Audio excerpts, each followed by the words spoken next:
एकच सिद्ध झालं, धर्माची मूर्ती कोण, पाप पुण्य त्याच्या हातात आहे किंवा नाही अजून सिद्ध व्हायचं बाकी आहे. आणि कर्मातून सुटका कशी होऊ शकते हा विचार अजून बाकी आहे. फक्त तू धर्माची मूर्ती आहे. तू सांगतो तो धर्म, तू सांगतो तो अधर्म. तू जर म्हटलं हा धर्म आहे तर जगाने मान्य करा, हो हा अधर्म आहे.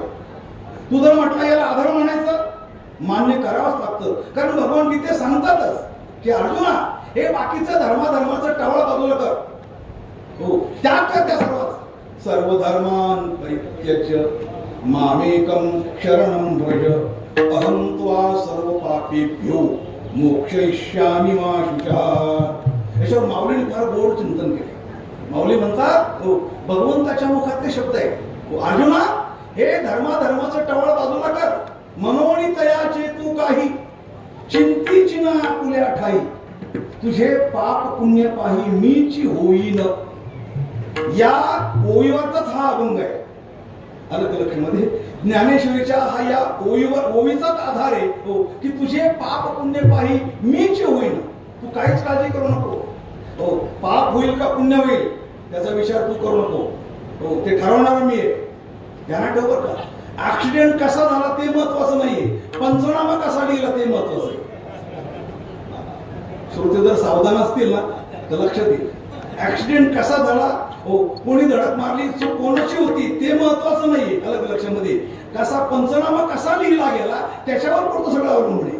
तसं अर्जुना इथं कोण कुणाला मारतोय, चूक भीष्माची आहे का अर्जुनाची, चूक द्रोणाचार्याची आहे का अर्जुनाची ते महत्वाचं नाहीये. हे ठरवणारा मी आहे, पंचनामा करणारा मी आहे. कारण का धर्माची मूर्ती आहे.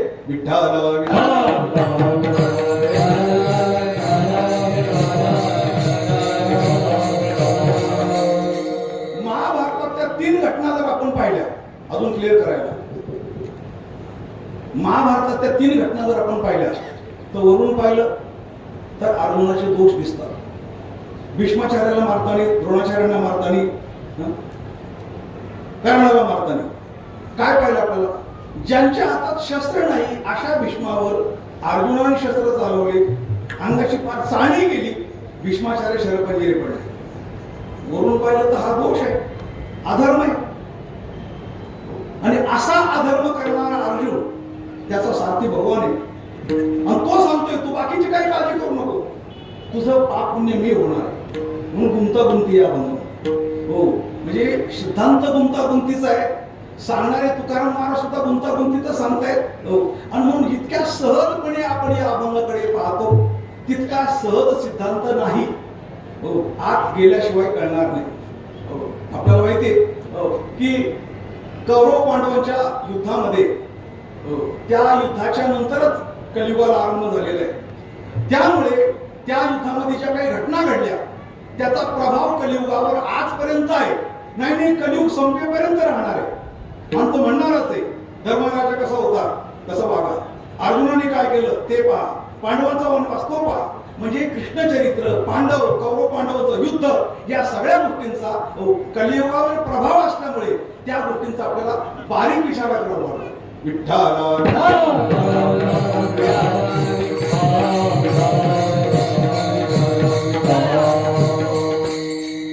कौरवांच्या युद्धात समोरासमोर आल्यानंतर ज्यावेळेला युद्धाचा पहिला दिवस गेला, हजारो सैन्य मिळालं पांडवांचं.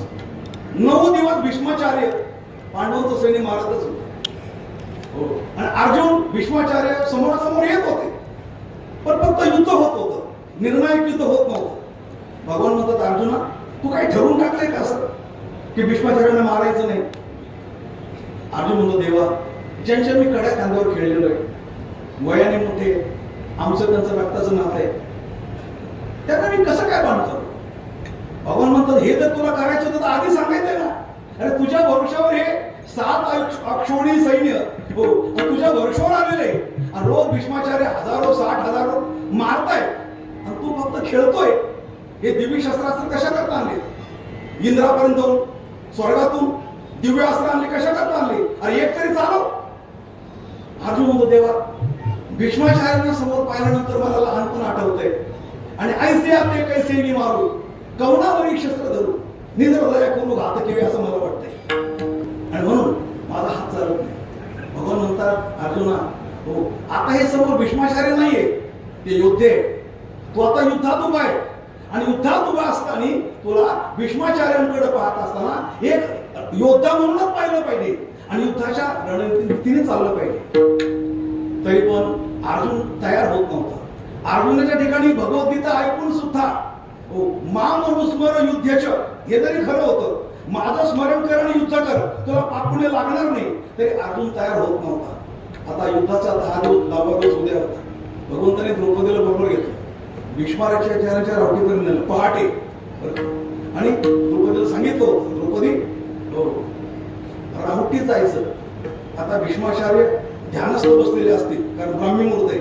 ब्राह्मे मुहूर्ते बुध्यते धर्मार्थोचानुचिंतयेत काय क्लेशां शतन्मूलां वेद तत्वार्थमेव च. अशा प्रकारचे ते योगी मनुस्मृतीच्या म्हणण्याप्रमाणे ते ब्राह्मी मुहूर्तावर आणि अशा प्रकारचा विचार करतात.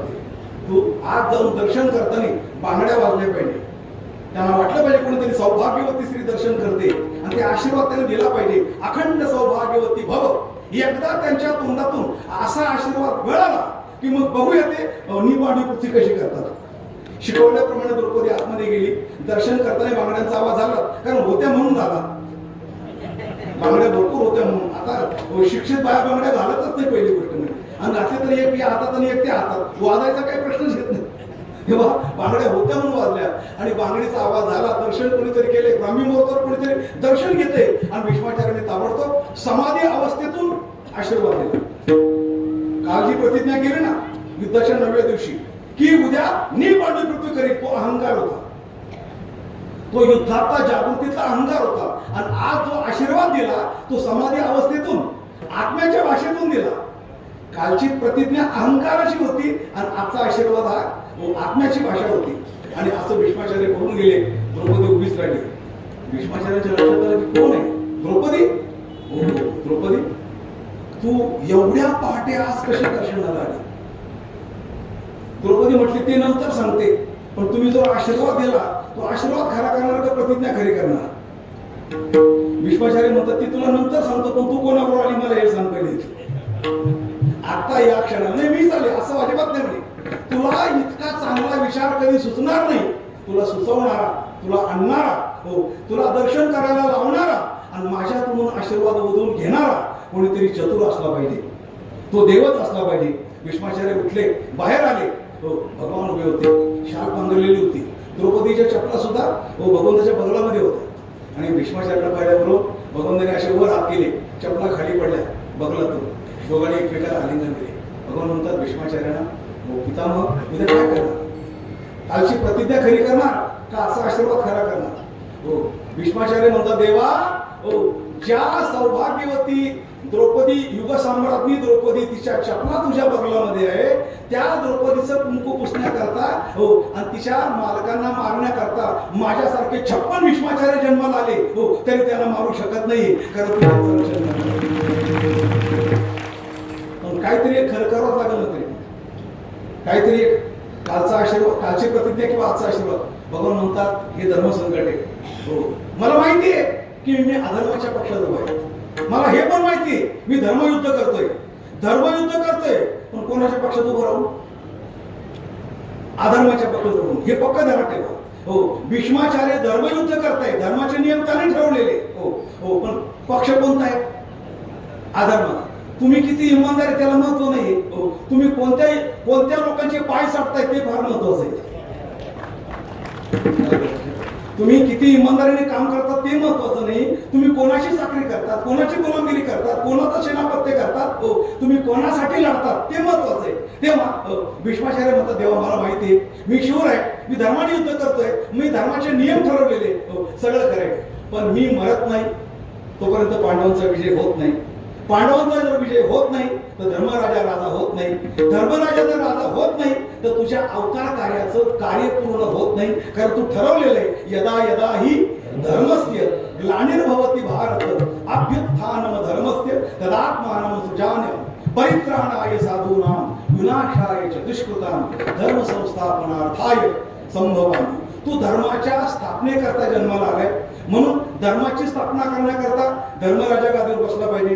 धर्मराजा गादीवर बसण्याकरता पांडवांचा विजय झाला पाहिजे. पांडवांचा विजय होण्याकरता कौरव मेले पाहिजे. कौरव मारण्याकरता आधी भीष्माचार्य मेले पाहिजे, बरोबर आहे. आणि भीष्माचार्य मारण्याकरता आधी भीष्माचार्याला मारण्याकरता यंत्रणा शोधली पाहिजे. त्या यंत्रणा फक्त एकच आहे, कोणीतरी एखादी स्त्री माझ्या समोर जर आली युद्धामध्ये लढण्याकरता तर मी शस्त्र खाली टाकून देईन आणि त्यानंतर मला मारा. मरण सांगून मेले, कारण धर्माचा विजय होणं महत्वाचं. मरण सांगून मेले. दुसऱ्या दिवशी शिखंडी नेला हो आणि अर्जुनाच्या रथाकडून नेलं, रथावर नेलं आणि शिखंडीच्या मागून अर्जुन बाण मारत होता, पण शिखंडीला पाहिल्याबरोबर भीष्माचार्याने शस्त्र खाली टाकून दिले, धनुष्यबाण खाली टाकून दिले. भीष्माचार्य थांबले, अर्जुन मी थांबला. भगवान म्हणतात अर्जुन तुला झालं काय? नाही काय नाही, त्याने शस्त्र टाकले काय? अरे शस्त्र टाकले म्हणून तुला सांगतोय आता बाण चालू. हातात शस्त्र आहे तोपर्यंत भीष्माचार्य कुणाला आटोपणार नाही. अर्जुन म्हणतो देवा पण त्यांच्या हातात शस्त्र नसताना मी जर धनुष्यबाण चालवलं